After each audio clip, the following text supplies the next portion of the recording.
Welcome to Return to Me, Lessons from Ezra on Rebuilding Our Lives. This is session 5, Push Through Resistance to Completion, or simply Stand Your Ground. So remember, in the last session, we had studied that the building process of the temple had become halted.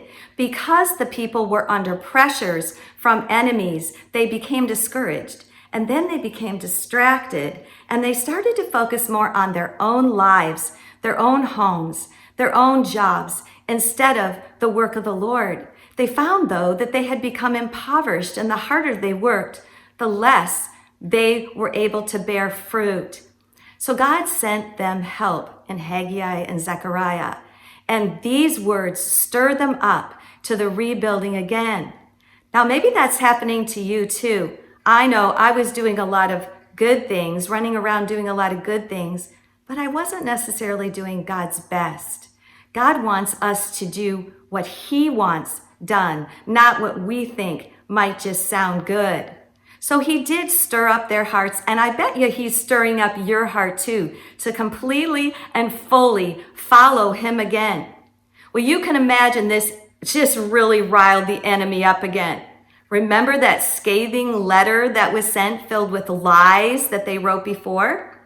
Well, this is a lesson of 2 letters as well. 2 more letters. We're going to start at Ezra 5:3 today. Ezra 5 and 6 will be completed. And let's start at verse 3.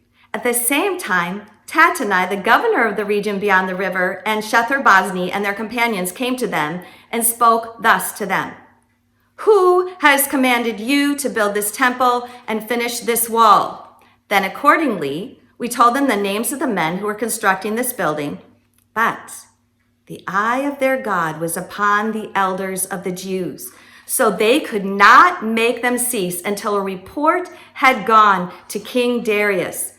Then a written answer was returned concerning the matter. This is a copy of the letter that they actually sent.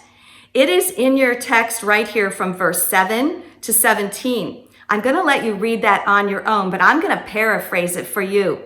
This letter, although it was written by enemies, because His eye was on them this time, the letter that was written was actually factual. The enemy thought they had them, but in actuality, their plan was about to backfire on them. God can take evil and turn it around for good. So this letter recaps the Babylonian captivity as reported to them by the Jews themselves. Their destruction of the temple because of their sin, the decree of Cyrus, exactly what happened at the time. And this letter again requests a search to be made in the records. But this time, the search is for the truth, the decree of Cyrus, instead of the evidence that the city had been rebellious. So this is the letter. I'm going to let you go ahead and read that on your own, but we're going to pick up back at verse 17. Therefore, if it seems good to the king, let a search be made in the king's treasure house, which is there in Babylon, whether it is so that a decree was issued by King Cyrus to build this house of God at Jerusalem. And let the king send us his pleasure concerning this matter. So indeed, the search was made, and according to the record found of King Cyrus's decree, King Darius had his answer to return back to them. He returns a letter to Tattenai, and the gig was up. Their plan had backfired. Let's see what Darius said in the letter in chapter 6. I'm going to read the first verse. Then King Darius issued a decree, and a search was made in the archives where the treasures were stored in Babylon, and in Ecmetha in the palace, that is in the province of Media. A scroll was found, and in it a record was written thus. Then starts the letter that King Darius writes back to them in response. I'm also just going to paraphrase the points of this letter for you.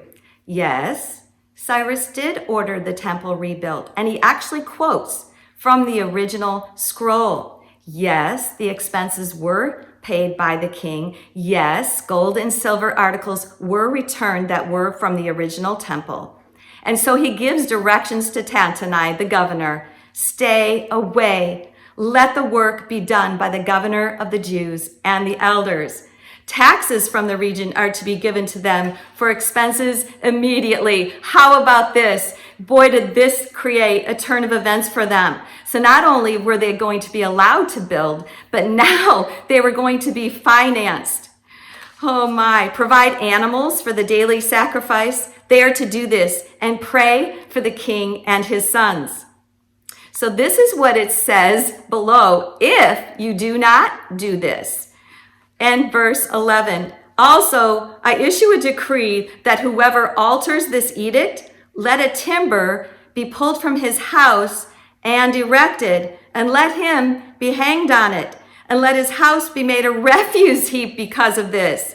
And may the God who causes his name to dwell there destroy any king or people who put their hand to alter it or to destroy this house of God, which is in Jerusalem. I, Darius, issue a decree. Let it be done diligently. Wow. This is a miraculous turnaround. Because they stood their ground, God honored them. Not only did he defeat the enemy, he provided funds for the construction and the daily sacrifices and protection from any kind of interference. So lesson 1, Satan will be thwarted when we resist and fight. Stand your ground. Now I'm going to go on to verse 13 and we'll see what happens next. Then Tattenai, governor of the region beyond the river, and their companions diligently did according to what King Darius had sent.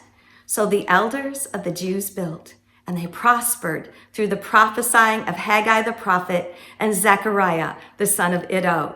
And they built and they finished it according to the commandment of the God of Israel, according to the command of Cyrus, Darius, and Artaxerxes, king of Persia.